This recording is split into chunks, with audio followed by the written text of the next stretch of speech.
खुदा यसुल मसीह के जिंदा और जलाली नाम में वकास पतरस एक बार फिर आपकी खिदमत में हाजिर है और उसी के जलाली नाम में आप सबको सलाम पेश करता है। और नाजरीन, जैसा कि आप सब जानते हैं कि हम हर हफ्ता इस एपिसोड के वसीला से खुदा के कलाम को डॉक्टर मार्टिन लूथर की मुख्तसर कैटेकिज्म में से सीखते हैं। और इसी तरह हमारा आज का मजमून है रूहुल कुद्दस खुदा है, जिसमें हमारा आज का पहला सवाल है रूहुल कुद्दस कौन है। और नाजरीन, इसका जवाब है रूहुल कुद्दस खुदाई सालूस के 3 अकानीम में से एक है। तो आए इस हकीकत को जानने के लिए बाइबल मुकद्दस का मुतालिया करते हैं। 19वीं आयत, बस तुम जाकर सब कौमों को शागिर्द बनाओ और उनको बाप और बेटी और रूहुल कुद्दस के नाम से बपतिस्मा दो। 2 कुरिन्थियों 13-14वीं आयत, खुदा में यीशु मसीह का फजल और खुदा की मोहब्बत और रूहुल कुद्दस की शराकत तुम सबके साथ होती रहे। मत्ती 3-16वीं और 17 आयत, यीशु के बपतिस्मा के वक्त तसलीस खुदा के 3 अकनूम मौजूद थे। जी नाजरीन, अभी हम खुदा के कलाम को सीख रहे थे कि रूहुल कुद्दस खुदाई सालूस के 3 अकानीम में से एक है। और अभी हम सीखेंगे मैं क्यों ईमान रखता हूँ कि रूहुल कुद्दस हकीकी खुदा है।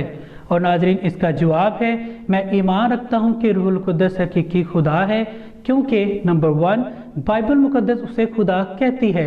नंबर 2 क्योंकि वो ऐसी सिफात रखता है जो सिर्फ खुदा की है। और नंबर 3 क्योंकि वो ऐसा काम करता है जो सिर्फ खुदा कर सकता है। तो नाजरीन, आए इस हकीकत को जानने के लिए बाइबल मुकद्दस का मुतालिया करते हैं। अमाल 5वां बाब 3 और 4 आयत, पतरस ने कहा, ए हननिया, क्यों शैतान ने तेरे दिल में ये बात डाल दी कि तू रूहुल कुद्दस से झूठ बोले। तूने आदमियों से नहीं बल्कि खुदा से झूठ बोला। 1 कुरिन्थियों 12वां बाब 6 और 11वीं आयत, मगर खुदा एक ही है जो सब में हर तरह का असर पैदा करता है। ये सब तासीरें वही एक रूह करता है। 1 कुरिन्थियों 3 बाब 16वीं आयत, क्या तुम नहीं जानते कि तुम खुदा का मक़दस हो और खुदा का रूह तुम में बसा हुआ है।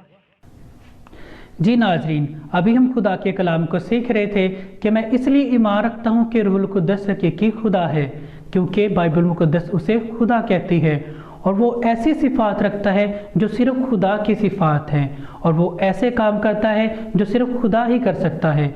और नाजरीन, अभी हम सीखेंगे पाक रूह के काम को क्या कहा जाता है। और नाजरीन, बाइबल मुकद्दस के मुताबिक इसका जवाब है पाक रूह के काम को तकदीस कहा जाता है। तो आए बाइबल मुकद्दस की रोशनी में इस हकीकत को जानते हैं। 2 थस्सलुनीकियों 2 बाब 13वीं आयत, क्योंकि खुदा ने तुम्हें इब्तदा ही से इसलिए चुन लिया था कि रूह के ज़रिए से पाकीज़ा बनकर और हक पर ईमान लाकर निजात पाओ। 1 पतरस 2 बाब 9वीं और 11वीं आयत, लेकिन तुम एक बरगज़ीदा नस्ल, शाही काहिनों का फ़िरका, मुक़द्दस कौम और ऐसी उम्मत हो जो खुदा की ख़ास मलकियत है, ताकि उसकी खूबियाँ ज़ाहिर करो जिसने तुम्हें तारीकी से अपनी अजीब रोशनी में बुलाया है।